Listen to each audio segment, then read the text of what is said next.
Bendiciones mis hermanos, les habla un día más Teo Hernández. Hoy día mis hermanos, como siempre voy a compartirles la historia del santo de hoy día. Y hoy corresponde a Santo Tomás Moro, mártir del año 1535.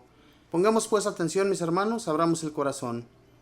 Este es uno de los dos grandes mártires de la Iglesia de Inglaterra, cuando un rey impuro quiso acabar con la religión católica y ellos se opusieron. El otro es San Juan Fisher, del 20 de junio. Tomás significa el gemelo, y en verdad que fue un verdadero gemelo de santidad y en cualidades con su compañero de martirio San Juan Fisher. Nació Tomás Moro en Cheapside, Inglaterra, en 1478. A los 13 años se fue a trabajar de mensajero a la casa del arzobispo de Canterbury, y al darse cuenta de la gran inteligencia del joven, lo envió a estudiar al colegio de la Universidad de Oxford. Su padre, que era juez, le enviaba solamente el dinero indispensable para sus gastos más necesarios, y esto le fue muy útil, pues como él mismo afirmaba después, por no tener dinero para salir a divertirme, tenía que quedarme en casa y en la biblioteca estudiando, lo cual le fue de gran provecho para su futuro. A los 22 años ya era doctor en abogacía y un profesor brillante. Es un apasionado lector que todos los ratos libres los dedicaba a la lectura de buenos libros. Uno de sus compañeros de ese tiempo dio de él este testimonio. Es un intelectual muy brillante, y a sus grandes cualidades intelectuales añade una muy agradable simpatía. Le llegaron dudas acerca de cuál era la vocación para la cual Dios lo tenía destinado. Al principio se fue a vivir con unos cartujos, esos monjes que nunca hablan ni comen carne y rezan mucho de día y de noche. Pero después de 4 años se dio cuenta de que no había nacido para esa heroica vocación. También intentó irse de franciscano, pero resultó que tampoco era ese su camino. Entonces dispuso optar por la vocación del matrimonio. Se casó, tuvo 4 hijos y fue un excelente esposo y un cariñoso papá. Su vocación era actuar en el gobierno y escribir libros. Para con sus hijos, para con los pobres y para cuantos deseaban tratar con él, Tomás fue siempre un excelente y simpático amigo. Acostumbraba a ir personalmente a visitar a los barrios de los pobres para conocer sus necesidades y poder ayudarles mejor. Con frecuencia invitaba a su mesa a gentes muy pobres y casi nunca invitaba a almorzar a ricos. A su casa llegaban muchas visitas de intelectuales que iban a charlar con él acerca de temas muy importantes para esos momentos y a constatar los últimos libros que se iban publicando. Su esposa se admiraba al verlo siempre de buen humor, pasara lo que pasara. Era difícil encontrar otro de conversación más amena. Tomás Moro escribió bastantes libros, muchos de ellos contra los protestantes, pero el más famoso es el que se llama Utopía. Esta es una palabra que significa lo que no existe, lo que no tiene lugar. En ese libro escribe, en realidad, una nación que no existe, pero que debería existir. En su escrito ataca fuertemente las injusticias que cometen los ricos y los altos del gobierno con los pobres y desprotegidos, y va describiendo cómo debería ser una nación ideal. Esta obra lo hizo muy conocido en toda Europa. El joven abogado Tomás fue aceptado como profesor de uno de los más prestigiosos colegios de Londres. Luego fue elegido como secretario del alcalde de la capital.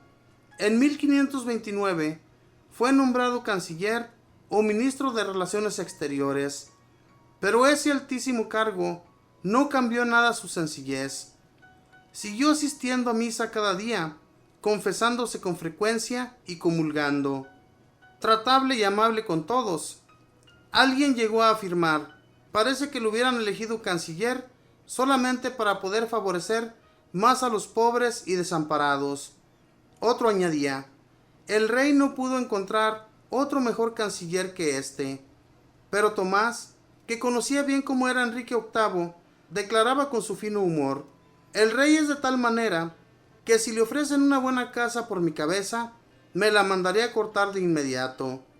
Ya llevaba 2 años como canciller cuando sucedió en Inglaterra un hecho terrible contra la religión católica. El impúdico rey Enrique VIII se divorció de su legítima esposa y se fue a vivir con la concubina Ana Bolena. Y como el sumo pontífice no aceptó este divorcio, el rey se declaró jefe supremo de la religión de la nación y declaró la persecución contra todo el que no aceptara su divorcio o no lo aceptara él como reemplazo del Papa en Roma.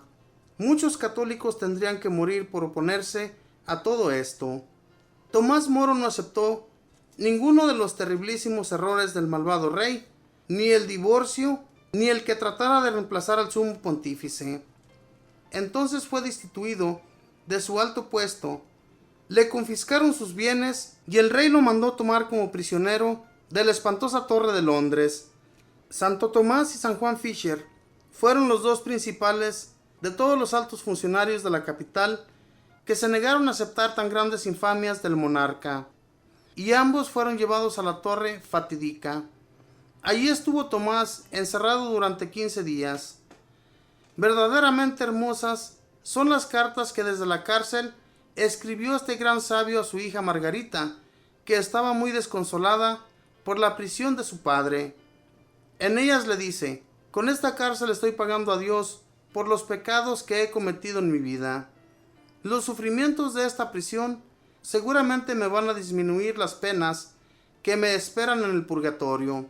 Recuerda, hija mía, que nada podrá pasar si Dios no permite que me suceda. Y todo lo permite Dios para el bien de los que lo aman. Y lo que el buen Dios permite que nos suceda es lo mejor, aunque no lo entendamos ni nos parezca así. El día en que Margarita fue a visitar por última vez a su padre, vieron los 2 salir hacia el sitio del martirio a 4 monjes cartujos que no habían querido aceptar los errores de Enrique VIII. Tomás dijo a Margarita: mire cómo van de contentos a ofrecer su vida por Jesucristo. Ojalá también a mí me conceda Dios el valor suficiente para ofrecer mi vida por su santa religión. Tomás fue llamado a un último consejo de guerra. Le pidieron que aceptara lo que el rey le mandaba y él respondió: tengo que obedecer a lo que mi conciencia me manda y pensar en la salvación de mi alma. Eso es mucho más importante que todo lo que el mundo pueda ofrecer. No acepto esos errores del rey. Se le dictó entonces sentencia de muerte. Él se despidió de su hijo y de su hija y volvió a ser encerrado en la Torre de Londres. En la madrugada del 6 de julio de 1535 le comunicaron que lo llevarían al sitio de martirio. Él se colocó su mejor vestido. De buen humor como siempre, dijo al salir al corredor frío: por favor, mi abrigo, porque doy mi vida, pero un resfriado sí no me quiero conseguir. Al llegar al sitio donde lo iban a matar, rezó despacio el Salmo 50. Misericordia, Señor, por tu bondad. Luego prometió que rogaría por el rey y sus demás perseguidores, y declaró públicamente que moría por ser fiel a la Santa Iglesia Católica, Apostólica y Romana. Luego, enseguida de un hachazo, le cortaron la cabeza. Tomás Moro fue declarado santo por el Papa en 1935.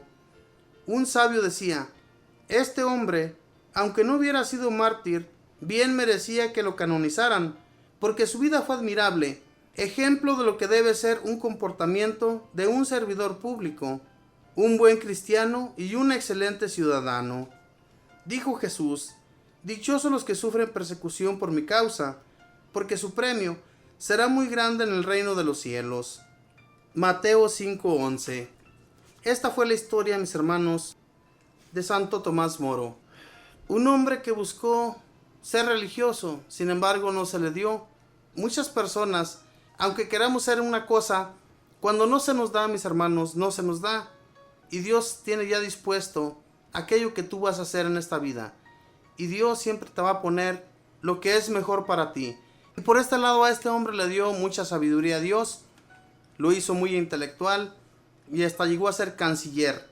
La sabiduría, mis hermanos, Dios la pone en las personas. No pensemos ni nunca digamos que nosotros mismos somos los que decidimos y nos ponemos los altos puestos o cargos que se nos dan a veces, porque es mismo Dios quien lo permite así. Ni andemos parándonos el cuello, ni diciendo que somos muy especiales, porque eso tampoco agrada a Dios. Lo que agrada a Dios, mis hermanos, es que seamos sencillos, que seamos personas de bien y ayudemos a los demás como este hombre lo llegó a hacer. Él se iba por los lugares más pobres para dar las ayudas. Él no enviaba a ninguna persona porque sabía bien y tenía la seguridad de que si él enviaba ayudas a los más pobres, tal vez no se les daban. Y es lo que sucede hoy en la actualidad. Hay tanto intermediario hoy en la actualidad, mis hermanos, en las personas, que cuando alguien envía una ayuda, llega a una primera persona, a una segunda y a una tercera, y ya cuando menos acordamos, llegan algunos cuantos centavos al que de veras va la ayuda. Por eso hay que tener cuidado en qué asociación nosotros ayudamos, porque muchas de las veces no es tan necesario aquello que se está haciendo. Muchas veces vemos que aquella asociación no está ayudando a las personas, y entonces ¿por qué vamos a ayudar? Ayudemos, mis hermanos, en donde en realidad sí se necesita y donde sí va a ser de servicio todo aquello que demos. Que Dios les bendiga, que pasen un feliz día. Bendiciones.